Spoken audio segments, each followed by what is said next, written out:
السلام علیکم دوستو، ارطغرل اور حلیمہ کی پہلی ملاقات میں ہی دونوں ایک دوسرے کی محبت کا شکار ہو جاتے ہیں، لیکن ان کی محبت ابھی انہیں ہر موڑ پر ایک نئی آزمائش سے گزار رہی ہے۔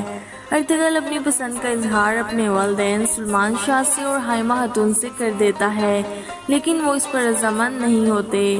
وہ چاہتے ہیں کہ ارطغرل کی شادی روشنی سے ہو، لیکن ارطغرل کو یہ فیصلہ منظور نہیں ہوتا۔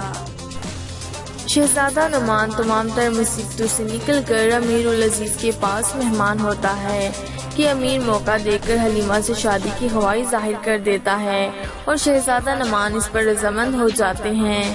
حلیمہ بھی العزیز سے شادی کرنے پر اس صورت میں راضی ہوتی ہے اگر ان کا بھائی ان تک سلامت پہنچا دیا جائے۔ سلیبی بھی چاہتے ہیں کہ امیر اور حلیمہ کی شادی ہو جائے۔ اپنی سازش کو کامیاب بنانے کے لیے وہ حلیمہ سلطان کے بھائی کو چھوڑ دیتے ہیں اور محل بیچ دیتے ہیں۔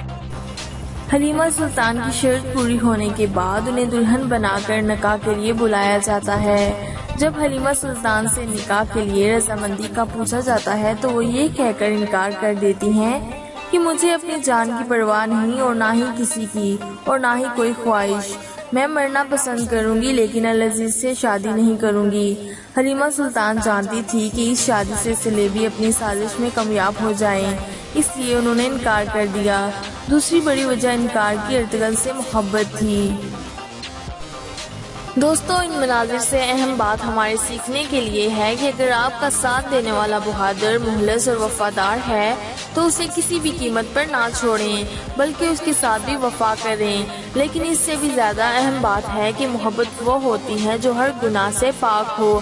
اگر آپ کو ویڈیو اچھی لگے تو لائک اور کمنٹ ضرور کریں۔ مزید اچھی ویڈیوز کے لیے چینل سبسکرائب کریں۔ Thanks for watching. اللہ حافظ۔